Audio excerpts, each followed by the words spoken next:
On va passer tout de suite à la discussion parce que le succès d'une réunion sans nombre de discussion qui est provoquée. Les dogmes, bien sûr, sont faits pour être contestés. Moi, rien ne m'aurait fait plus plaisir ce soir d'entendre la chirurgie enterrée pour toujours, bien que je n'ai pas d'a priori là-dedans. Mais je ne crois pas que j'ai encore la réponse. Et la raison, je crois, n'est pas bien difficile, parce que si on peut me prouver qu'une méthode qui n'est pas chirurgicale donne les mêmes résultats qu'une méthode non envahissante, eh bien, c'est très bien, moi j'accepte, parce que la chirurgie, c'est un acte qu'on commet. Je dis bien le mot, on commet un acte chirurgical. Si on peut le faire sans couper le malade, autrement, c'est une bonne chose. Mais là, j'ai rien entendu. Alors, quand on entend ou on cite des résultats de chirurgie à 5 ans, qui varie comme taux de récidive de 15% à 80%, moi, ce n'est pas tellement l'acte chirurgical que je condamne, mais c'est le chirurgien que je balancerai. Parce qu'un chirurgien qui a 80% de récidive, il n'a pas le droit d'opérer sur ces malades, parce qu'il y a quelque chose qui ne va pas. Donc, ce n'est pas nécessairement la méthode qui est bonne. Et moi, je reste très impressionné par la série qui est très vieille maintenant, de John Hobbs, qui avait le grand mérite d'être une grande série faite par une seule personne, lui-même, chirurgien, mais qui voulait prouver que les injections étaient aussi bonnes. Et il a démontré, ça c'est incontestable, qu'à 5 ans, les résultats étaient les mêmes, et à 10 ans, il y avait plus de récidives sans chirurgie qu'avec chirurgie. Et je crois que c'est un des rares papiers qui soit vraiment quelque chose de solide sur lequel on peut se baser. Le problème du reflux, je voulais en parler aussi, parce que, non, avant ça, d'abord, on ne tient pas compte de la sévérité des varices. Traiter des petites varices comme moi où j'exerçais dans mon service à l'hôpital, on voyait des varices énormes, les récidives et des varices énormes. En exercice libéral, c'était toute une autre classe de varices qu'on voyait. Donc de petites varices sur des jeunes femmes, c'est tout à fait différent le traitement que des grosses varices ou des varices récidivantes. Donc dans toutes les séries, on n'a jamais de classification. Il faut absolument trouver une classification de la sévérité des varices, parce que là, je crois que c'est un point important. Deuxièmement, l'appréciation des résultats. Qu'est-ce qu'on cherche à faire? Soulager les symptômes, faire disparaître les varices. Les hommes, c'est pas tellement les varices qui les gênent. Les femmes, oui. Les hommes, pas tellement. Là, je me dépêche un petit peu. Donc, j'ai bien aimé le principe du réservoir qu'on essaie d'éliminer, parce que ça correspond à ce qu'on pense maintenant, que c'est une maladie de la paroi veineuse d'abord, qui ensuite affecte les valves. Et là, on a l'effet du reflux qui est accentué par l'effet sur la valve, et non plus comme on pensait avant, que ça venait de la valve qui dilatait la veine. C'est bien, mais il ne faut pas oublier que le reflux varie énormément de la même personne, selon l'heure de la journée, selon la fatigue, et chez les femmes, selon leur cycle menstruel. Donc, il faudrait standardiser tout ça. Ceci dit, en conclusion, n'oublions pas que finalement, ce n'est pas nous qui choisirons. Et là où j'ai exercé, moi, c'est le malade qui choisit. Parce que s'il veut se faire piquer, il va voir un angiologue. S'il veut se faire couper, il va voir un chirurgien. C'est pas plus difficile que ça. Maintenant, j'espère qu'avec tout ça, on va avoir beaucoup de questions. Eh ben, les questions, alors, elles sont où, là? Pas de questions dans la salle? Vous êtes assommé, c'est trop tard, vous n'avez plus d'énergie? Vous faites du glucose, quelque chose? Plus de chirurgie? Oh, non. Je voudrais simplement ajouter, c'est pas la guerre qu'on parle de guerre entre chirurgiens et angiologues. Non, il faut travailler en équipe. Les cardiologues et les chirurgiens cardiaques nous l'ont montré, ils travaillent en équipe. Les lymphologues travaillent en équipe avec un chirurgien, avec un lymphologue et avec un radiologue. Là, il faut un doppleriste à tout prix. Il faut un chirurgien, il faut un angiologue. Il faut du travail en équipe. C'est là qu'on aura les meilleurs résultats. C'est les grands. Question? Alors, Pierre. Attends, il y a une là-bas. Il y a Christian Lebar déjà le micro, oui. Donc... Ah, il ne parle pas, donc ça ne marche pas. Alors, Pierre. Parle plus fort.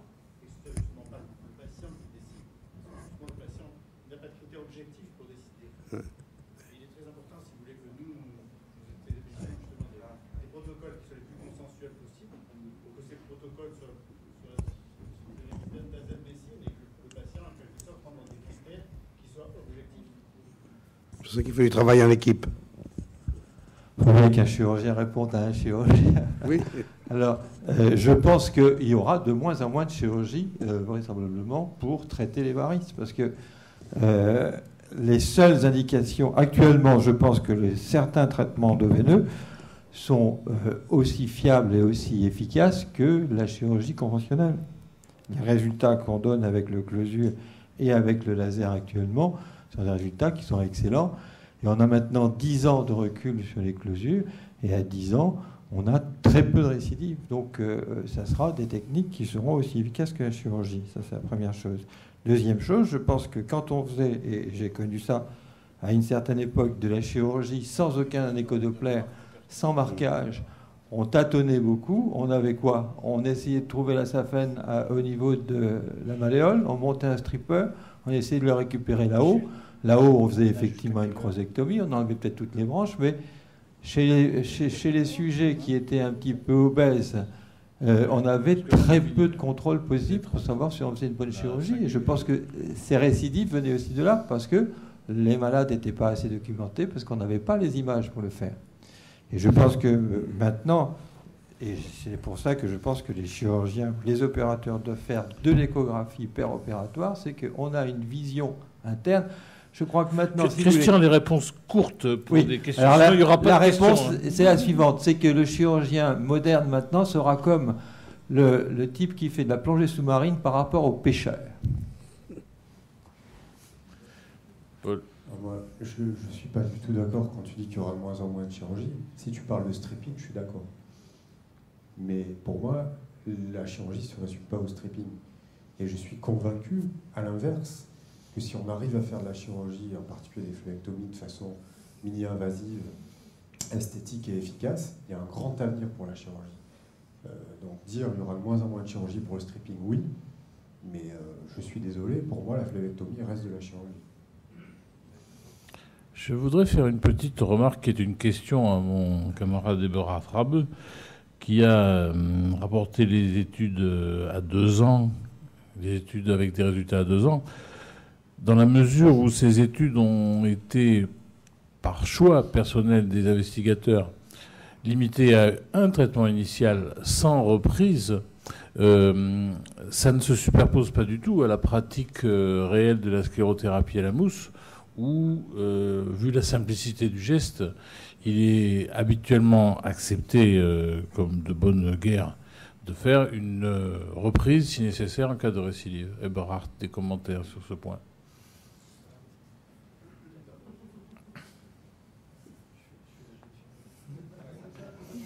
Et là, oui, l'hôtesse qui passe les microphones et le professeur Albert-Claude Benamou, qui n'a pas son tutu.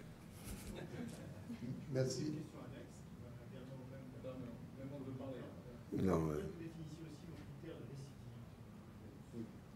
Oui, c'est dans ces 2 questions. Pour la définition de récidive, on parle de ces études de récidive et le reflux. Et il parle de cette étude, le reflux, l'occlusion et le résultat, et la recanalisation et le récidive. C'est différent. Mais le récidive, ce n'est pas le même comme la même situation comme en avant. Mais peut-être dans quelques de ces patients, il y a un petit reflux seulement dans une part de la veine,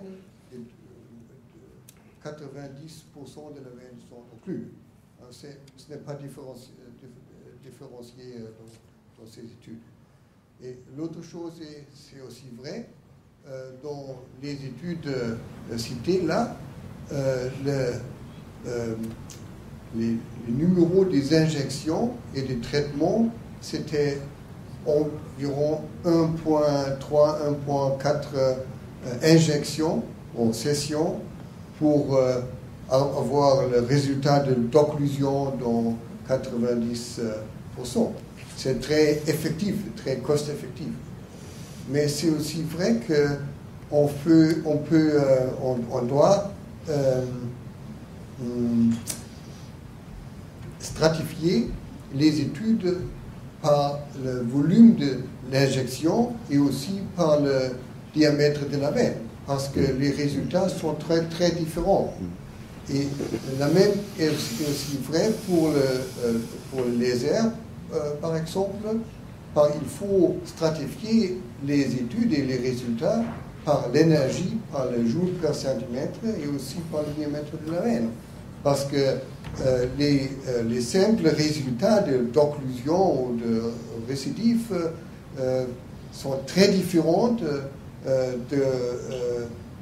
entre les premières études avec 30 ou 40 joules par centimètre et les études nouveaux avec 80 ou 90 ou 100 joules par centimètre phénomène. Et aussi en Europe, dans le meilleur des études, aussi avec le laser, le diamètre de la veine est entre 6 et 7 mm. Mais dans les études, par exemple, de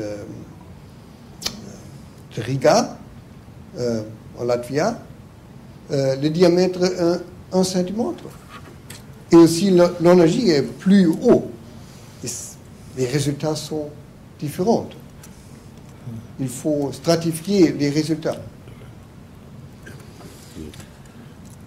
Claude Benamou. Je peux poser une question, même si je suis là. Je Non, fais de la maison. Tu peux, tu as parfaitement droit.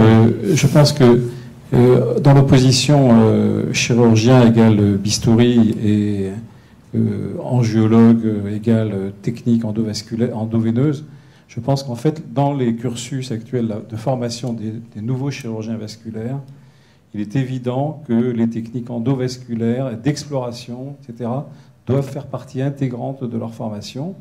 Et donc, il n'y a pas d'opposition. Les chirurgiens continueront d'avoir à traiter les maladies veineuses à condition qu'ils s'adaptent aux nouvelles façons de traiter. On traite les maladies artérielles de manière endovasculaire. C'est pas le domaine forcément des radiologues vasculaires. C'est devenu le domaine des chirurgiens vasculaires qui sont devenus des radiologues vasculaires par la force des choses.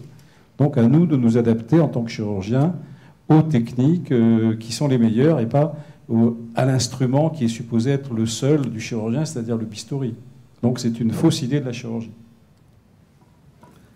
Il ne faut quand même pas oublier, vouloir être plus catholique que le pape, il ne faut pas oublier que les varices, parce que en fait c'est des varices qu'on parle, c'est évolutif. Et quoi qu'on fasse, il y aura des récidives.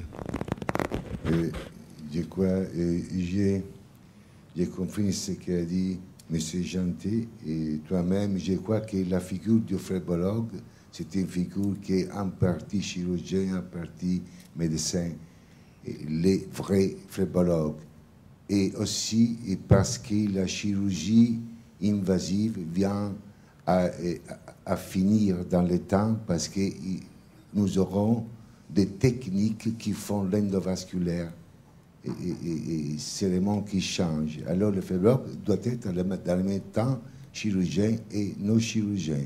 Alors s'il est un phlébologue, il sait choisir ce qui est mieux de faire dans les patients. C'est une bonne conclusion. C'est une bonne conclusion. Merci Claudio. On va demander une conclusion finale à nos deux présidents, co-présidents et modérateurs, non ?